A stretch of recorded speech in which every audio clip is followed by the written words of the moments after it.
Selamat bertemu kembali dengan saya Dr. Vera. Pada video kali ini dengan judul seperti yang sudah tertera di layar, yaitu pengantar anatomi 1 berarti akan ada lanjutan yang kedua. Jadi untuk video ini saya akan menjelaskan mengenai basic dari anatomi. Jadi itu mulai dari sikap anatomi, kemudian istilah-istilah dalam anatomi, mulai dari istilah pergerakan, kemudian istilah-istilah yang kita temukan di dalam bagian-bagian tubuh, baik itu nanti di tulang ataupun bagian organ-organ tubuh yang lain. Dan ini merupakan hal yang sangat penting karena istilah-istilah ini nanti sebagian besar akan sering kita temukan juga, bukan hanya di ilmu anatomi, tapi juga di ilmu kedokteran dasar yang lain, juga termasuk di ilmu klinis. Jadi penting sekali untuk kita pahami bersama sebelum kita mempelajari ilmu anatomi yang lebih meningkat lagi. Lebih meningkat maksudnya yang sudah spesifik mempelajari anatomi organ tertentu. Semoga video ini dapat membantu khususnya mahasiswa-mahasiswi Fakultas Kedokteran yang semester awal yang baru mulai untuk boleh memahami ilmu anatomi dengan lebih baik jika dilengkapi dengan basic yang lebih baik. Oke, selamat mengikuti.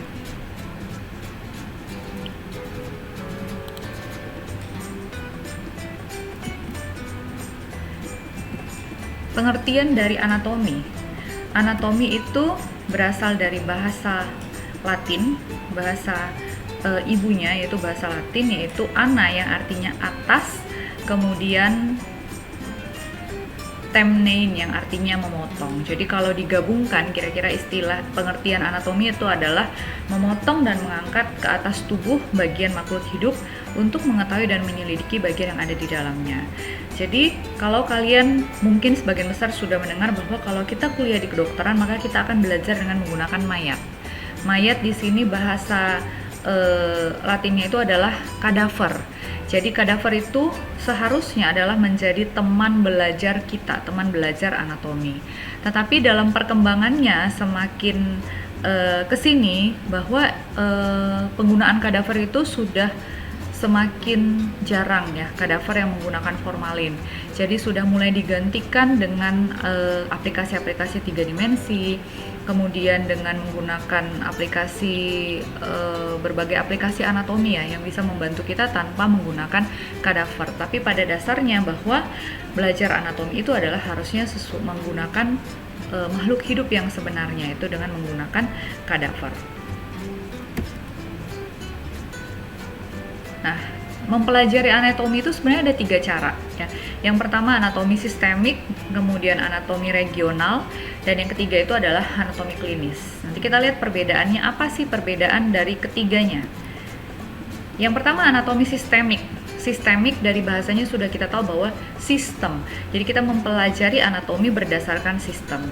Di sini adalah seluruh sistem yang terdapat pada tubuh manusia. Jadi kalau kita mau belajar per sistem berarti inilah anatomi-anatomi yang harus kita pelajari. Mulai dari integumenter itu berarti kulit, dermatologi berarti sistem kulit, baru sendi, persendian, kemudian otot atau miologi, kemudian sistem kerangka atau osteologi, kemudian sistem saraf, sistem sirkulasi ini termasuk jantung dan pembuluh darah, kemudian sistem pencernaan jadi mulai dari mulut sampai dengan anus, sistem pernafasan ini mulai dari hidung sampai ke paru-paru, sistem urinari ini artinya sistem yang menghasilkan urin atau air seni. Lalu berikutnya sistem reproduksi, ini untuk bereproduksi atau menghasilkan keturunan. Kemudian yang terakhir itu adalah sistem endokrin. Jadi sistem endokrin ini terkait organ-organ yang berfungsi menghasilkan hormon di dalam tubuh manusia. Berikutnya ini adalah anatomi regional. Jadi kalau dari namanya kita lihat bahwa ini regional, berarti per regional, per daerah. Jadi anatomi regional disebut juga dengan anatomi topografi, itu merupakan ilmu anatomi yang mempelajari anatomi tubuh sebagai segmen-segmen yang didasarkan pada bentuk dan massa. Jadi seperti kita lihat pada gambar yang di sini. Regional ini sesuai dengan warnanya, itulah regio yang di dalam tubuh. Jadi mulai dari orange ini adalah regio kepala, kemudian di bagian leher itu adalah regio leher, kemudian yang berwarna hijau berwarna biru adalah regio leher, berwarna hijau adalah regio toraks, yang warna kuning ini regio perut atau abdomen, lalu yang warna ungu ini adalah alat gerak bawah, dan yang berwarna pink ini adalah alat gerak atas, dan yang terakhir yang berwarna ungu tua ini adalah bagian punggung. Jadi kita belajarnya berdasarkan regio. Artinya perbedaannya dengan sistemik tadi, jadi dalam satu regio ini bisa aja ada beberapa sistem. Kita ambil contoh yang di kepala. Di kepala itu ada mata, ya kan? Mata merupakan panca indera. Kemudian di kepala ada otak. Otak merupakan jaringan saraf. Jadi kita dengan mempelajari anatomi regional kepala berarti kita mempelajari juga minimal 2 sistem, yaitu sistem panca indera dan juga sistem saraf. Demikian juga dengan bagian regional yang lain. Jadi dia akan lebih kompleks kalau mempelajari anatomi berdasarkan regional. Yang terakhir itu adalah anatomi klinis. Jadi dari namanya kita bisa menebak bahwa kita mempelajari anatomi klinis yang dikaitkan dengan kondisi klinis tertentu. Jadi kita menitik beratkannya secara klinis. Jadi ini yang sekarang menjadi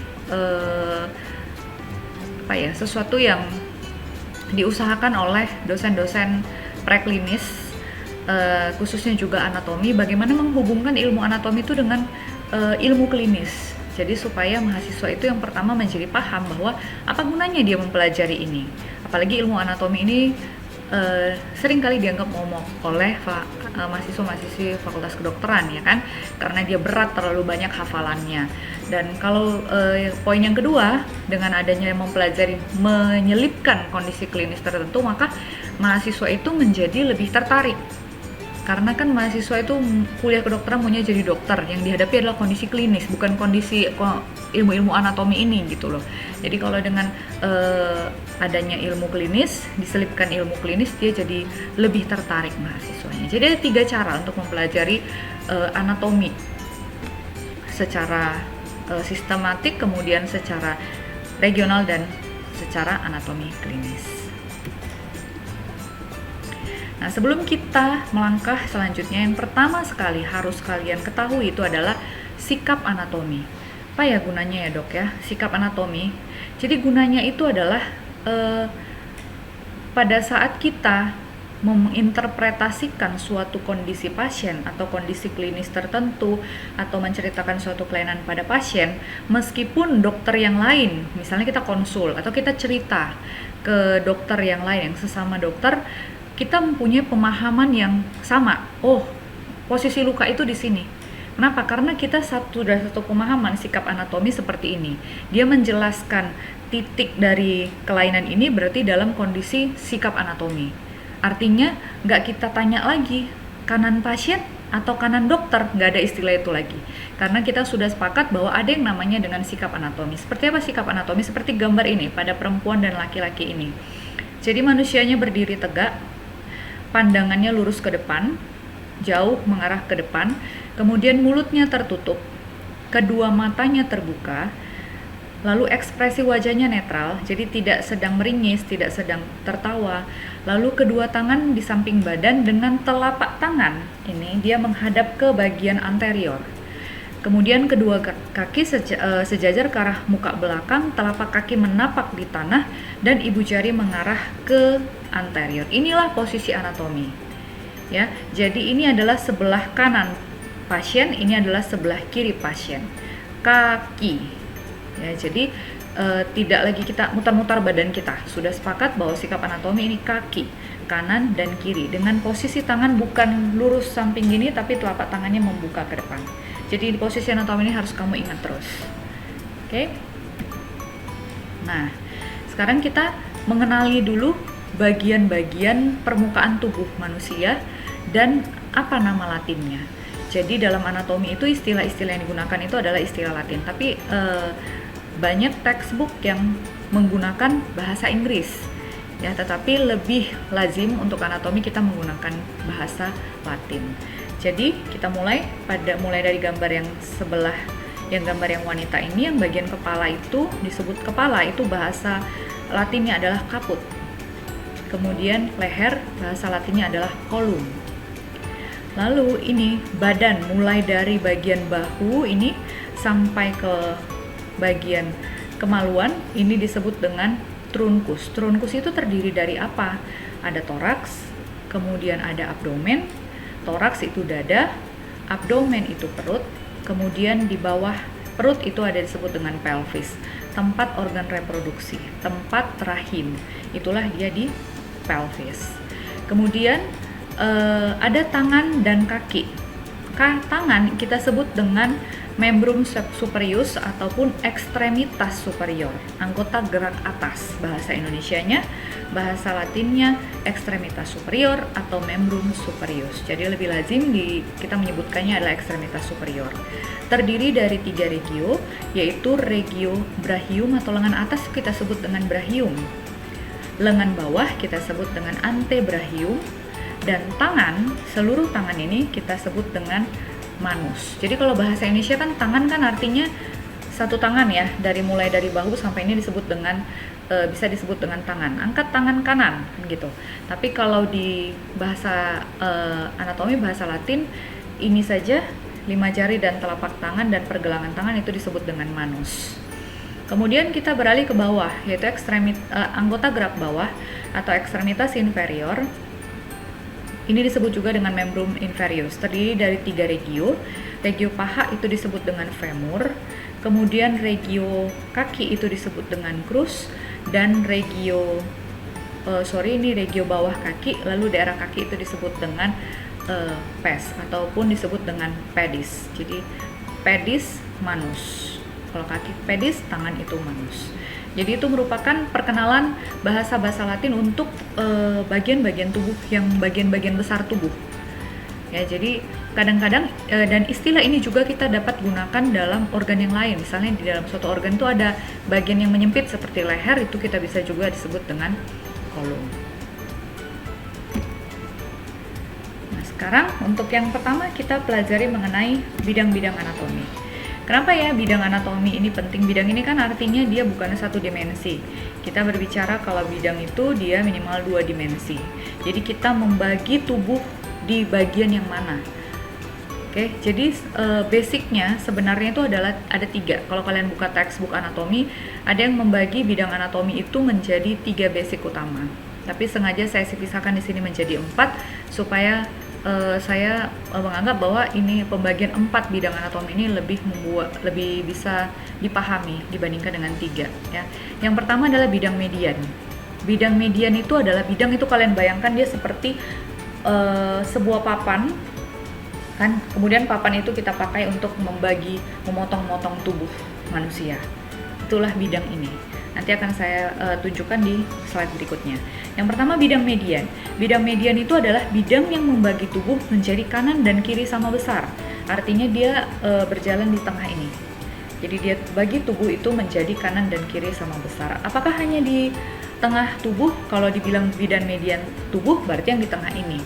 Tapi kalau kita tunjuk bidang median di toraks berarti di sini. Kalau kita tunjuk bidang median di tangan berarti bidang median yang membagi tangan menjadi 2 bagian kanan dan kiri sama besar. Nah, bidang sagital itu sebenarnya adalah bidang median. Tapi kalau tadi bidang median itu harus membagi struktur tubuh menjadi kanan dan kiri sama besar, kalau bidang sagital tidak perlu sama besar. Jadi ibaratnya, jadi misalnya telapak tangan ini saya potong dengan bidang sagital, bisa saja saya potong jadi kanan dan kiri tetapi tidak pas di tengah. Nah, di sini saya potong. Jadi yang sini lebih besar, yang di sini lebih kecil. Itu yang perbedaan antara bidang median dan bidang sagital. Kemudian bidang koronal atau bidang frontal. Bidang koronal atau bidang frontal merupakan bidang yang tegak lurus dengan bidang median dan bidang sagital yang membagi tubuh menjadi bagian depan dan belakang. Jadi kalau tadi median jalannya begini, kalau koronal jalannya begini. Karena dia membagi tubuh depan dan belakang. Lalu yang terakhir bidang horizontal. Bidang horizontal itu adalah bidang yang berjalan tegak lurus dengan bidang yang lainnya. Dia membagi tubuh menjadi sebelah atas dan bawah. Jadi dibagi di tengah-tengah dan tubuh terbagi atas dan bawah. Apakah harus sama besar? Tidak. Jadi yang harus sama besar itu hanyalah bidang median. Kita lihat gambarnya. Nah, ini gambar yang pertama. Ada bidang median. Bidang median tadi adalah bidang yang membagi tubuh menjadi sama besar kanan dan kiri. Ini adalah bidang yang berwarna biru. Kemudian bidang sagital, kita lihat di gambar yang ketiga. Nah, bidang sagital, dia bagi tubuh menjadi kanan dan kiri sama dengan bidang median, tetapi tidak sama besar. Pokoknya dia bagi jadi kanan dan kiri, terserah mana yang lebih besar, mana yang lebih kecil. Itu adalah bidang sagital. Kemudian bidang koronal ini yang berwarna pink. Dia membagi tubuh menjadi depan dan belakang. Dan yang terakhir adalah bidang horizontal atau transversal yang membagi tubuh menjadi atas dan bawah. Oke. Nah, apa gunanya ya bidang anatomi itu? Jadi kalau kita mempelajari suatu organ, ya kan, organ itu kan nggak ada yang cuman satu pipih seperti itu ya, organ tubuh manusia ya kan. Bahkan kulit aja pun punya lapisan-lapisannya. Nah, untuk kita melihat kedalaman dari organ-organ itu, kita kan perlu melakukan pemotongan. Nah, kita lihat di gambar ini. Ini adalah contoh gambaran potongan otak. Ya, walaupun hanya animasi ya. Nah, kalau kita melakukan potongan transversal, kita dapati gambaran seperti ini. Kalau kita melakukan potongan frontal, gambaran seperti ini. Kalau kita melakukan potongan sagital, kita bisa melihat batang otaknya dan semuanya dengan lebih jelas. Jadi, gunanya untuk mempelajari anatomi, struktur-struktur dalam organ anatomi tubuh manusia, kita perlu melakukan berbagai arah potongan. Jadi nggak bisa kita asal motong kayak kita motong daging di rumah, ya kan? Ada arahnya, ada bidang yang harus diikuti supaya kita bisa menemukan struktur-struktur penting di dalamnya. Nah, jadi itu gunanya bidang anatomi. Jadi pada saat pun kita membaca textbook anatomi, nanti kalian akan mulai masuk ke ilmu anatomi, ke pembelajaran anatomi setiap organ. Kalian akan mempelajari setiap organ dan waktu kalian buka textbooknya atau kalian buka atlas anatomi, nah pada saat kalian lihat gambar, kalian lihat keterangannya, ini potongan apa. Kalau misalnya dia organ utuh, oke. Organ utuh dia tidak dipotong, dia tidak akan ada keterangan potongan seperti apa. Tapi kalau dia potongan organ, misalnya ini kayaknya organnya dipotong setengah, nah potongannya seperti apa, dari mana, apakah transversal, apakah dia sagital, apakah dia median, apakah dia koronal. Oke, itu penting supaya kalian paham bahwa ini organnya dipotong dari sebelah mana, supaya kita bisa melihat struktur yang penting di dalamnya. Nah, kalau tadi adalah bidang, ini adalah garis. Jadi garis-garis anatomi ini penting untuk kita pelajari pada saat kita salah satu gunanya adalah mempelajari pemeriksaan fisik, kemudian yang kedua adalah untuk melokasi atau menunjukkan suatu kelainan atau mungkin suatu organ yang berada di permukaan tubuh manusia. Ya, suatu kelainan atau mungkin suatu hal yang kita temukan di permukaan tubuh manusia dan kita perlu menentukannya kira-kira dia di titik mana. Karena kalau misalnya kita bilang, oh dia ada itu pasiennya ada luka di bagian dada. Dada ini luas kan? Di sebelah mana? Atau gini, saya tadi melakukan pemeriksaan fisik, saya melakukan perkusi misalnya. Perkusinya di mana? Perkusi di dada luas seluas ini di daerah mana, kan tidak bisa menentukan titiknya. Nah, itulah salah satu juga pentingnya kita memahami garis-garis anatomi. Dan istilah-istilah garis anatomi ini akan kalian gunakan nanti pada saat mempelajari pemeriksaan fisik di skills lab. Jadi yang pertama ini garis anatomi di anterior.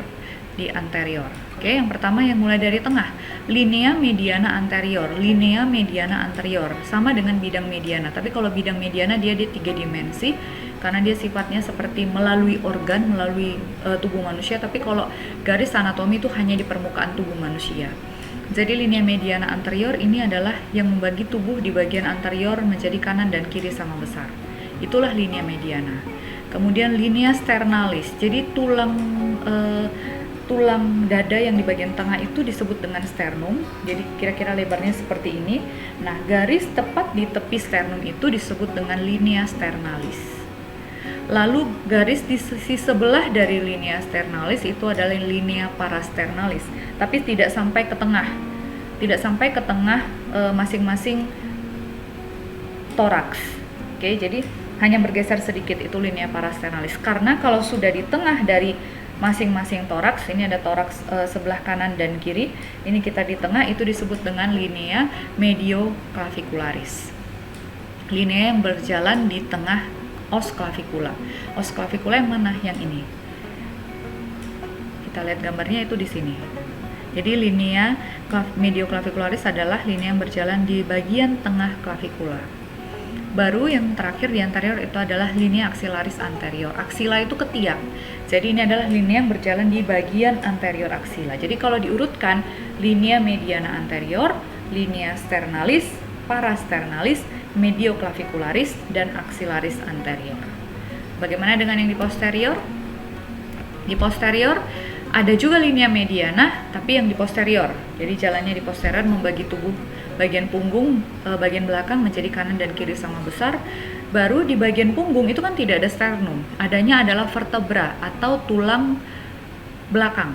Jadi tulang belakang pinggirnya itu sama dengan cerita sternum tadi. Nah, pinggir dari vertebra itu namanya linea paravertebralis. Lalu setelah linea paravertebralis, di bagian belakang itu ada tulang belikat. Ya, seperti sayap bentuknya. Nah, bagian pinggir dari tulang belikat ini dia. Ini adalah disebut dengan linea scapularis. Dan yang terakhir adalah linea yang berjalan di bagian posterior dari ketiak, yaitu linea axillaris posterior. Oke. Jadi garis-garis ini harap diingat terus karena ini penting sekali untuk kedepannya pada saat mulai naik pelajarannya, mulai pemeriksaan fisik, kemudian mulai lagi masuk ke kondisi-kondisi klinis, ini akan sering juga digunakan. Oke, berikutnya saya akan menjelaskan mengenai istilah-istilah anatomi, tetapi terlebih dahulu saya ingin kalian paham dulu kenapa sih kita harus belajar istilah anatomi, ya. Jadi kalau misalnya seorang pasien mengatakan bahwa dia memiliki luka di bagian perut, maka kita mendengar pernyataan itu, kita akan berpikir bahwa di mana ya? Mungkin aja di sini, perut juga toh. Nanti kalau dokter yang lain yang membaca, mungkin aja di sini, sama perut. Mungkin aja di sini. Jadi bisa di berbagai titik selama itu judulnya di perut. Nggak jelas, ya kan? Tapi kalau keterangannya diberikan seperti ini, posisi lukanya adalah 2 cm superior terhadap umbilikus. Oh, umbilikus itu kan pusat. Jadi di atas 2 cm di atas umbilikus berarti semuanya. Ketiga dokter tadi yang mendengar keterangan mengenai pasien ini sama pemahamannya. Disitulah dia posisi lukanya. Jadi ini juga itulah pentingnya kenapa kita harus memahami dan menghafal juga mengenai istilah-istilah anatomi ini. Oke, mari kita lihat istilah anatomi yang menggambarkan lokasi. Kanan dan kiri, ini pasti sering sekali digunakan ya.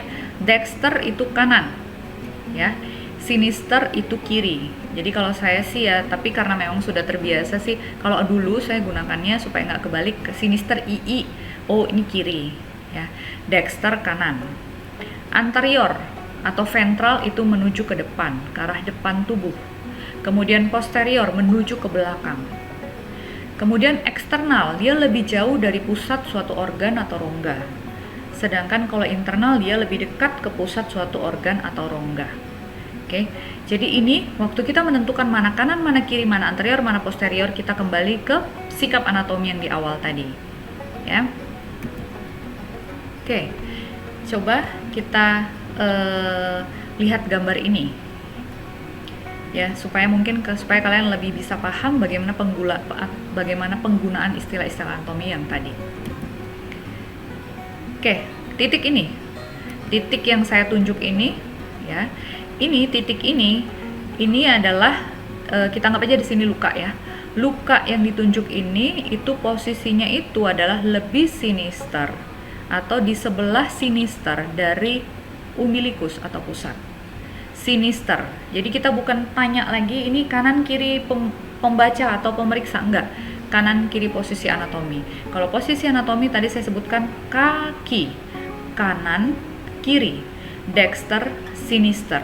Maka bagian yang ditunjuk ini itu adalah terdapat di sebelah sinister dari umbilikus. Oke, kita coba lagi yang lain. Hidung posisinya ini lebih anterior toh dibandingkan punggung. ya, karena dia di depan, dia lebih anterior. Atau sebaliknya, punggung itu posisinya lebih posterior dibandingkan dengan hidung. Oke, kita lihat satu lagi. Tumit atau ya, tumit kaki. Tumit kaki posisinya itu lebih posterior dibandingkan dengan mata. Ya, jadi istilah anatomi itu supaya lebih paham harus dicoba ke bagian-bagian tubuh manusia. Sama juga kalau kita sebutkan, bagian bokong ini dia lebih posterior dibandingkan dengan toraks, karena dia memang posisinya di bagian posterior tubuh. Oke. Satu lagi. Nah, ini si bagian umbilikus ini terdapat di sebelah lebih anterior dibandingkan dengan tumit kaki. Misalnya, dia terdapat di bagian anterior tubuh. Berikutnya, istilah anatomi menggambarkan lokasi, masih menggambarkan lokasi. Superior inferior. Ini superior inferior cranial caudal ini sama. Jadi kalau superior itu suatu struktur yang lebih dekat ke kepala. Kalau inferior lebih dekat dengan tulang ekor. Jadi pokoknya dia ke bawah. Superior itu ke atas. Superior itu nama lainnya adalah cranial. Inferior itu caudal. Tapi kalau cranial dan caudal ini kita lebih sering digunakan untuk arah gerakan. Arah misalnya pada proses embriogenesis sel-sel bergerak menuju ke arah kranial. Nah, dia menyatakan arah. Tapi kalau menunjukkan suatu bagian kita lebih menggunakan superior dan inferior. Nah, kita lihat lagi contohnya.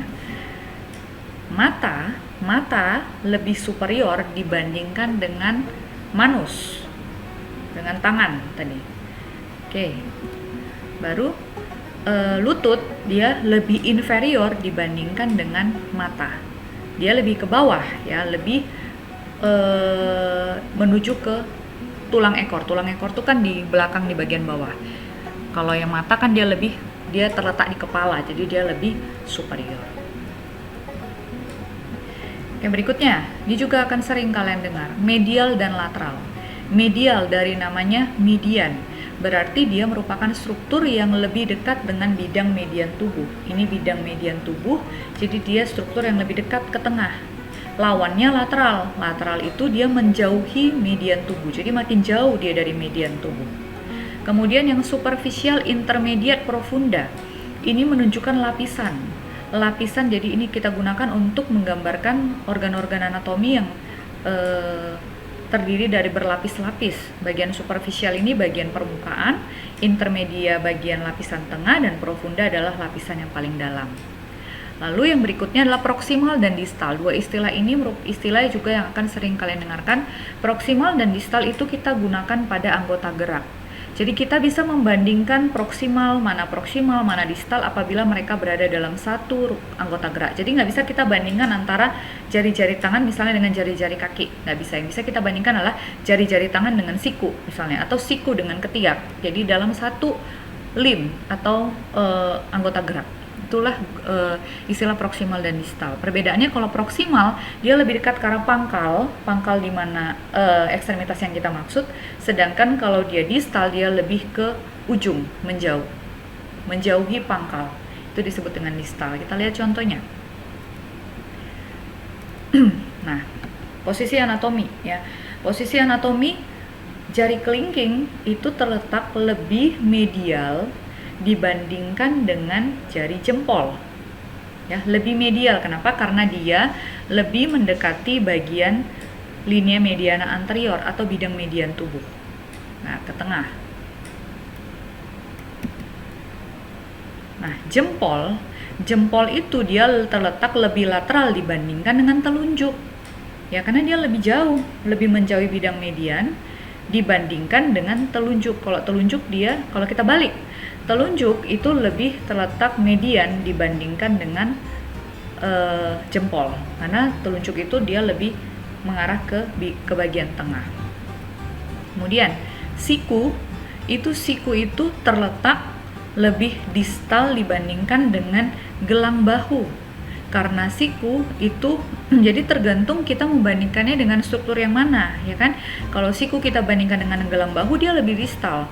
Tapi kalau siku kita bandingkan dengan jari-jari tangan, siku itu lebih proksimal karena dia lebih dekat dengan pangkalnya. Nah, lutut itu dia lebih proksimal dibandingkan dengan jari-jari kaki. Nah, dia lebih proksimal. Tapi kalau kita bandingkan dia dengan bagian panggul, gelang panggul, maka si lutut ini dia lebih distal dibandingkan dengan gelang panggul. Nah, berikutnya dorsum. Dorsum itu merupakan bagian superior dari struktur tubuh yang menonjol. Jadi struktur tubuh yang menonjol itu ada hidung, kemudian ada lidah, ada penis, dan ada kaki. Jadi seperti hidung, bagian superiornya ini disebut dengan dorsum. Dorsum nasi atau dorsum hidung. Lidah, kita keluarkan lidah kita. Nah, bagian itu disebut dengan dorsum. Penis bagian permukaannya ini itu disebut dengan dorsum. Oke. Kemudian sentral dan perifer. Sentral dan perifer ini dia untuk menggambarkan organ. Kalau sentral dia semakin di bagian tengah-tengah tubuh manusia, organ yang semakin letak di tengah tubuh. Sedangkan kalau di perifer dia yang lebih ke permukaan. Contohnya jantung ya lebih sentral dibandingkan dengan tangan misalnya, atau jari-jari tangan itu lebih perifer dibandingkan dengan tangan lebih perifer dibandingkan dengan gaster atau lambung misalnya, karena dia terletak lebih di permukaan tubuh. Oke, kemudian ada palmar. Palmar mengarah kepada telapak tangan. Kalau plantar itu menuju ke telapak kaki. Nah, ini kita lihat gambarnya. Mungkin kita lihat ke yang ini dulu, yang superficial dan intermediate dan yang profunda. Ini menggunakan bahasa Inggris ya. Jadi yang superficial ini, jadi kita bayangkan ini kita potong aja dengan potongan transversal ya pada tangan, pada ekstremitas atas kita dapatkan potongan seperti ini. Jadi kalau kita lihat di sini bahwa kulit itu dia lebih superficial, ya kan, dibandingkan dengan otot. Yang warna merah ini adalah otot. Oke. Kemudian intermediate, otot itu terletak posisinya intermediate karena terletak di antara kulit dengan tulang. Yang tengah ini adalah tulang. Baru profunda, tulang merupakan lapisan paling profunda, paling dalam pada gambar ini. Ya, jadi setelah kulit, otot, kemudian tulang. Jadi tulang adalah bagian profunda. Kemudian juga yang kita lihat di sini ini. Jadi ini permukaan telapak tangan itu disebut dengan palmar. Permukaan telapak kaki itu disebut dengan plantar. Oke. Kemudian bagian punggung tangan dan punggung kaki itu disebut dengan dorsum. Jadi ada bagian ini yang di belakang pada saat posisi anatomi itu disebut dengan dorsum. Bagian ujung kaki, bagian kaki yang menghadap ke kita itu juga disebut dengan dorsum. Sekarang istilah-istilah kombinasi ini juga istilah yang akan sangat sering ditemukan pada saat mempelajari anatomi ya. Ada inferomedial, artinya dia lebih dekat, jadi tinggal pisahkan inferior dan medial, berarti dia ke bawah dan medial posisinya, lebih dekat dengan kaki dan ke arah bidang medial. Contohnya posisi jempol kaki, posisinya adalah posisi inferomedial karena dia di bawah dan dekat dengan bidang median. Superolateral, lebih dekat dengan kepala tapi lebih jauh dari bidang median. Contohnya kita mau cerita telinga misalnya, telinga kanan itu posisinya superolateral, jadi dia lebih dekat ke kepala dan lebih lateral bila dibandingkan dengan misalnya dengan bibir ya, jadi dia lebih superior dan dia lebih ke arah lateral. Okay. Lalu istilah-istilah lateralitas, jadi ada 4 istilah lateralitas. Yang pertama bilateral, itu untuk istilah struktur berpasangan yang memiliki anggota kanan dan kiri. Contohnya, ginjal kita ada 2, kanan dan kiri, posisinya bilateral. Oke, jadi strukturnya sama-sama, sama bentuknya, sama ininya berada di kedua sisi tubuh. Unilateral dia hanya ada pada salah satu sisi tubuh, contohnya adalah limpa. Limpa itu hanya satu, limpa kita terdapat di sebelah kiri, itu unilateral. Kemudian ipsilateral, sesuatu yang terdapat pada sisi tubuh yang sama seperti struktur lain. Contohnya, mata kanan kita ipsilateral dengan telinga kanan kita. Jadi organ yang berbeda tetapi berada pada arah yang sama. Kemudian kontralateral, kebalikan dari ipsilateral. Jadi terdapat pada sisi tubuh berlawanan terhadap struktur lain. Contohnya, tangan kanan kita kontralateral terhadap tangan kiri kita. Oke.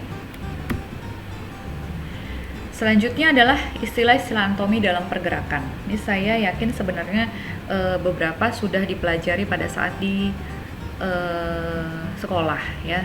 Jadi hanya mengulang beberapa, mungkin hanya mereview ulang saja.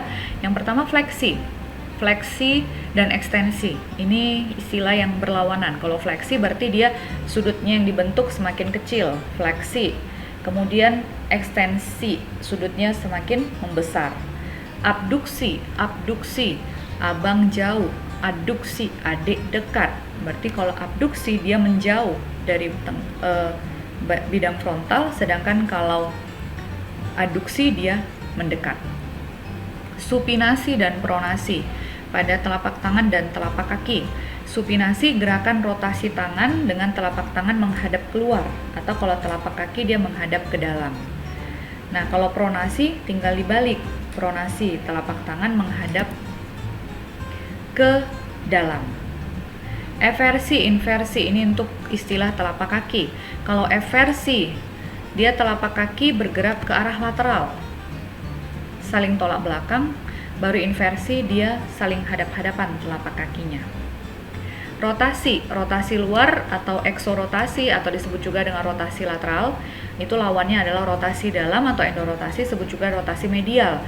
Jadi gerakan membawa permukaan tubuh, ini bagian anterior tubuh, menjauhi bidang median. Kalau lateral, kalau dia medial mendekati bidang median. Protrusi, retrusi, ini untuk bagian rahang.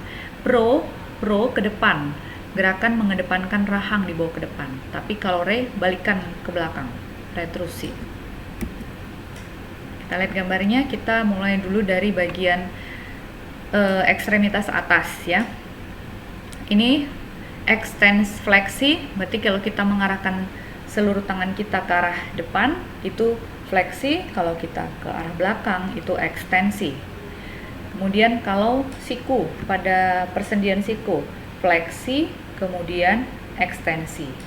Lalu pada bagian kaki, fleksi, kita tarik bagian kaki ke bagian atas, kemudian ekstensi kita turunkan. Lalu abduksi, abang jauh, adik dekat, aduksi. Abduksi dia menjauh, tapi dengan posisi anatomi tadi ya. Jadi dengan bidang ini abduksi, turunkan aduksi. Lalu rotasi medial atau endorotasi dan rotasi lateral. Jadi rotasi medial masuk ke dalam mendekati medial, kemudian rotasi lateral. Tapi bisa ini dalam posisi tangan aduksi. Tapi kalau dalam posisi tangan abduksi, rotasi medial, rotasi lateral. Itu bisa juga. Kemudian ada istilah sirkumduksi. Sirkumduksi itu kita memutar tangan kita 180 derajat. Itu adalah sirkumduksi. Nah, supinasi, pronasi. Supinasi telapak tangan menghadap ke depan, pronasi telapak tangan menghadap ke dalam. Kemudian kalau kita satu badan juga miring, itu juga bisa disebut dengan fleksi. Ini adalah sudut fleksi yang dibentuk oleh tulang-tulang belakang. Lalu gambar yang di bawah ini adalah inversi, eversi. Eversi kita hadapkan telapak kaki kedua-duanya ke arah lateral, sedangkan kalau inversi dia ke arah median. Nah, abduksi, aduksi juga bisa kita lakukan pada jari-jari tangan. Kalau kita kembangkan jari-jari tangan kita, itu adalah abduksi, abang jauh. Tapi kalau kita arahkan ke tengah, itu adalah aduksi, adik dekat. Nah, pada ibu jari, fleksi, ekstensi. Tapi kalau kita mau abduksi, aduksi. Jadi harus pada bidang frontal. Abduksi, aduksi. Kalau fleksi kan dia menyempit sudutnya, makanya dia ke depan. fleksi, ekstensi, abduksi, aduksi, oposisi. Ini juga ada istilah oposisi. Baru kalau pada telapak tangan, fleksi, ekstensi. Pada jari tangan, fleksi, ekstensi. Pada jempol dia beda, fleksi, ekstensi. Kemudian pada kaki dorsifleksi, artinya kakinya seperti di gambar ini, kita arahkan dia ke atas. Dorsifleksi, anggap ini kaki, dorsifleksi. Kemudian kalau jinjit seperti penari balet itu disebut dengan plantar fleksi. Oke. Berikutnya istilah pergerakan pada bahu. Elevasi berarti kita mengangkat lengan atau bahu dari atas bidang horizontal. Elevasi, kemudian lawannya depresi, menurunkan lengan bahu dari atas bidang horizontal. Berikutnya adalah istilah-istilah bagian anatomi yang kita temukan pada tulang maupun pada organ-organ tubuh. Yang pertama adalah bagian istilah untuk yang meninggi. Yang pertama, tuber atau tuberositas itu merupakan suatu tonjolan yang membulat dan membesar. Contohnya tuberositas iliaca, akan saya perlihatkan di slide berikutnya. Kemudian tuberkulum itu merupakan tuber atau tuberositas yang kecil. Contohnya tuberculum maius, tuberculum minus dari os humerus. Lalu ada kaput. Kaput tadi kan di awal kita sudah pelajari adalah kepala. Jadi dia kaput itu pada tulang merupakan ujung tulang yang berartikulasi atau berhubungan dengan bagian tulang yang lain dan bentuknya itu bulat dan besar. Capitulum itu merupakan ukuran kaput yang lebih kecil. Lalu ada kondilus, ada epikondilus. Kondilus dan epikondilus dua-duanya merupakan suatu tonjolan yang terdapat pada persendian. Jadi kalau epikondilus ini biasanya posisinya di bagian tepi atau bagian atas atau pokoknya di dekat dari kondilus. Lalu ada spina. Spina merupakan suatu tonjolan yang berbentuk seperti duri. Nah, jadi ini adalah tulang lengan atas atau os humerus, kemudian ini adalah tulang pelvis atau os coxa. Jadi kita lihat apa yang disebut dengan tuber. Tuber atau tuberositas itu ini. Jadi merupakan bagian permukaan yang kasar dan dia besar dibandingkan dengan tuberkulum. Tuber yang berukuran lebih kecil, ini yang disebut dengan tuberkulum. Oke, kemudian tuberositas, tuber. Kemudian ada kaput. Ini adalah kaput, dia bulat besar di bagian atas dan dia akan berhubungan dengan persendian. Lalu capitulum, ini capitulum. Yang membulat kecil ini capitulum. Baru epikondilus, ini ada epikondilus. Nih, tonjolan di bagian persendian, ini yang disebut dengan epikondilus. Di sini ada juga disebut dengan tuberkulum.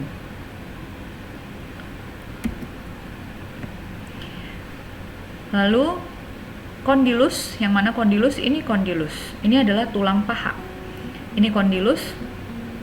Di atasnya itu adalah epikondilus. Oke, ini tadi tuber yang supaya kelihatan lebih jelas, tuber. Kemudian spina, ini adalah spina. Ya, walaupun ya tidak seperti yang kita bayangkan ya, tidak seperti duri yang asli ya. Tapi dalam istilahnya ya seperti itu dikatakan bahwa spina itu merupakan tonjolan seperti duri. Ini dia spina. Yang lain di sini ada spina juga, di sini juga ada spina. Nah, berikutnya masih istilah bagian anatomi yang meninggi, prosesus. Prosesus merupakan suatu tonjolan yang kecil dan runcing. Lalu ada krista, suatu rigi atau tepi yang bergerigi. Lalu ada pekten, bagian pinggir yang menonjol dan dia ini lebih rata dibandingkan dengan krista. Lalu ada eminensia, seperti suatu daerah gunung yang kecil di suatu dataran. Cornu itu struktur yang menyerupai tanduk. Lalu ada labium, labium itu bibir. Lalu ada linea. Linea itu rigi-rigi yang tidak meninggi dan bentuknya seperti garis. Nah, yang pertama, ini adalah gambaran struktur tulang belakang. Nah, tonjolan yang runcing-runcing ini itu disebut dengan prosesus. Nah, ini juga prosesus. Kemudian krista. Ini adalah bagian tepi krista yang bergerigi dan dia itu lebih tebal. dibandingkan dengan pekten. Ini pekten. Nah, ini tepinya ini lebih halus dan lebih kecil. Yang seperti garis ini pekten. Eminensia ini memang kalau di gambar kurang jelas ya. Eminensia di sini kalau di gambaran tulang aslinya bahwa di sini seperti ada bagian yang menaik sedikit. Itu disebut dengan eminensia. Oke, nanti di gambar berikutnya ada eminensia yang lebih jelas. Nah, ini dia, ini eminensia di bagian basis kranii atau bagian tulang tengkorak yang sebelah bawah. Lalu ini ada cornu. Ini merupakan struktur yang seperti tanduk, cornu, horn. Oke. Ini sacral horn atau cornu. Kemudian ini ada, mengulangi tadi, ada kaput ya. Lalu ini ada tuberositas atau tuber, permukaannya yang melebar dan kurang tidak terlalu jelas. Kalau tuberkulum dia cenderung lebih membulat ya. Kemudian ini ada labium dan ini ada linea. Linea itu gerigi yang tidak meninggi tetapi dia membentuk seperti garis. Ini juga ada linea. Oke. Sekarang istilah anatomi, kalau tadi bagian yang menonjol, bagian yang meninggi, yang sekarang itu adalah bagian yang mencekung atau yang mendalam. Yang pertama fovea. Fovea itu merupakan area rata halus yang biasanya ditutupi oleh cartilago, tempat tulang berartikulasio dengan tulang lain. Foveola itu merupakan fovea yang berukuran kecil. Lalu ada fisura. Fisura itu istilahnya adalah suatu celah. Kalau incisura itu merupakan indentasi atau lekukan yang kita temukan pada ujung tulang. Lalu ada sulcus. Kalau sulcus dia membentuk alur-alur. Kemudian ada fossa. Fossa itu disebut juga dengan lembah. Kita lihat. Nah, ini adalah tulang paha. Di bagian kaputnya itu ada cekungan. Itu disebut dengan fovea. Nah, ukuran-ukuran fovea yang kecil itu disebut dengan foveola. Itu adalah ini. Yang terdapat ini adalah tulang tengkorak atau kranium. Ini yang kecil-kecilnya itu disebut dengan foveola. Lalu fovea yang lain ini adalah merupakan struktur tulang vertebra atau tulang belakang. Nah, ini yang berwarna biru-birunya ini disebut dengan fovea. Jadi cekungan kecil saja. Nah, fisura sekarang. Fisura tadi kan disebut dengan celah. Nah, ini di bagian tulang mata. Ini ada fisura. Kemudian di bagian paru-paru, ini garis ini disebut dengan fisura. Lalu incisura. Incisura itu adalah indentasi atau lekukan pada tepi tulang, pada ujung tulang. Ini disebut dengan incisura. Oke. Kemudian fossa, bagian depan ini ya, lembah yang luas ini disebut dengan fossa. Sulcus, ini membentuk ada alur-alurnya, ini sulcus. Ini di bagian otak yang bentuk alur-alur ini disebut dengan sulcus, sedangkan yang tengahnya ini yang disebut dengan fisura. Dan ini ada lagi fossa, ya. Ini fossa, ini di bagian persendian antara tulang panggul dengan tulang paha. Nah, ini adalah istilah bagian anatomi untuk saluran dan rongga. Kanalis adalah saluran berpipa pada tulang. Kanalis yang berukuran kecil disebut dengan kanaliculus. Ductus merupakan pipa, saluran berdinding yang dilapisi selaput. Jadi kalau kanalis dia tulang, ya kan? Kalau ductus dia pipa yang lapisannya itu terdiri dari membran, dia bukan tulang. Kemudian kalau tubulus adalah ductus yang berukuran lebih kecil. Cavum itu rongga yang besar, rongga yang berukuran lebih kecil itu adalah cavitas. Lalu ada sinus merupakan rongga pada tulang yang berisi udara ataupun cairan. Kemudian selula itu merupakan rongga kecil dalam tulang yang berisi udara. Kita lihat gambarnya. Nah, kanalis ini adalah tulang belakang. Oke. Di bagian tengah tulang belakang ini itu ada suatu jalur yang dikelilingi oleh tulang. Di situ nanti akan lewat saraf, itu disebut dengan kanalis. Oke. Kemudian ductus yang pipanya itu merupakan membran. Ini merupakan ductus pada kelenjar empedu. Lalu canaliculus dulu. Ini adalah saluran air mata. Ini yang disebut dengan canaliculus. Ya, jadi lebih di strukturnya disusun juga oleh membran, tapi ukurannya ini dia lebih kecil ya dibandingkan dengan ductus. Baru ukuran yang paling kecil dari ductus, lebih kecil dari ductus, yaitu adalah tubulus. Ini adalah gambaran di ginjal. Jadi gambaran mikros atau gambaran kecil di ginjal. Nah, yang berwarna kuning-kuning ini berfungsi untuk mengalirkan urin. Ini disebut dengan tubulus. Lalu sinus merupakan suatu rongga pada tulang yang dia berisi udara atau cairan. Ini adalah potongan, jadi kalau wajah kita ini, tulang tengkorak kepala ini kita potong dengan potongan koronal, maka diperolehlah sinus-sinus di daerah sekitar pipi, di daerah sekitar kepala, daerah sekitar hidung. Ini disebut dengan sinus. Lalu temannya selula. Selula merupakan rongga-rongga kecil pada tulang. Jadi ini posisinya berada di bagian belakang telinga. Ya, ada rongga-rongga kecil pada tulang di belakang telinga. Lalu ini ada kavitas. Kalau kafum, ya kafum itu seperti rongga dada ini, isinya kan ada jantung, ada paru-paru, itu disebut dengan kafum toraks, rongga besar. Tapi kalau kavitas itu adalah rongga yang lebih kecil, yaitu contohnya ini adalah merupakan kavitas atau ruangan yang terdapat di antara tulang dengan tulang yang isinya adalah cairan sinovial.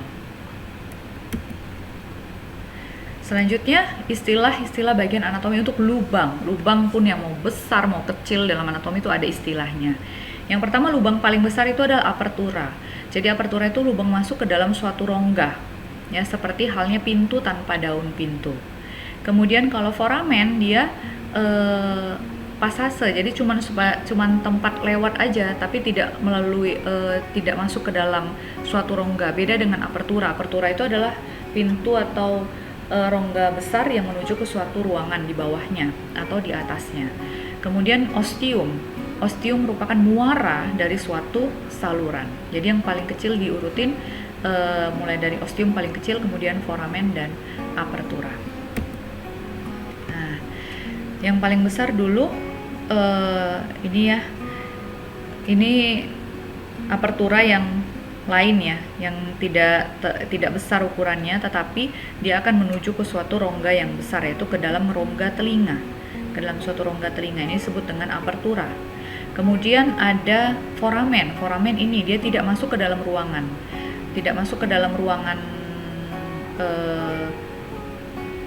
yang seperti kalau apertura dia kan masuk ke dalam ini suatu pintu, ada masuk ke dalam ruangan di baliknya.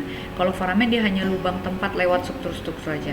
Tadi saya perbaiki di bagian awal bahwa apertura itu tidak selalu menjadi struktur yang paling besar, tapi yang menjadi patokannya adalah bahwa apertura itu adalah menuju ke suatu organ atau suatu kavitas lagi. Tapi kalau foramen dia hanya celah tempat dilewatinya struktur-struktur tertentu. Contohnya foramen ini dilewati oleh batang otak. Kemudian ostium. Ostium merupakan muara dari suatu saluran. Jadi ini adalah muara saluran kencing.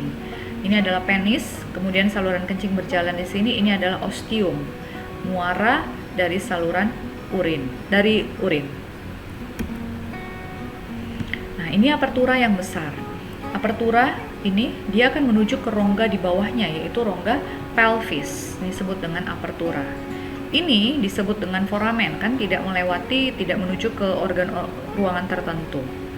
Ini yang disebut dengan foramen. Oke, ini adalah referensi yang saya gunakan. Tapi kalau yang mana yang lebih saya sukai, yang saya senangi, yang pertama itu yang Mohr, kemudian yang Sobota. Tentunya untuk Sobota itu lebih untuk ke gambar ya, karena dia lebih ke atlas sebenarnya. Kalau Mohr ini dia textbook, jadi ada penjelasannya dan juga dihubungkan dengan kondisi klinis, Essential Clinical Anatomy. Kemudian yang terakhir saya senang dengan Snell's. Snell ini juga textbook sebenarnya, dan dia juga Snell's Clinical Anatomy, jadi anatomi klinis by regions, jadi berdasarkan regio. Oke. Demikian penjelasan untuk pengantar anatomi yang pertama. Mohon maaf bila ada salah ucap atau salah kata, ataupun mungkin ada kesalahan dalam penjelasan dan ralat-ralat yang saya lakukan. Tapi semoga apa yang sudah saya berikan ini, video ini boleh membantu kalian untuk menjadi modal awal untuk mempelajari anatomi. Oke, sekian dan terima kasih.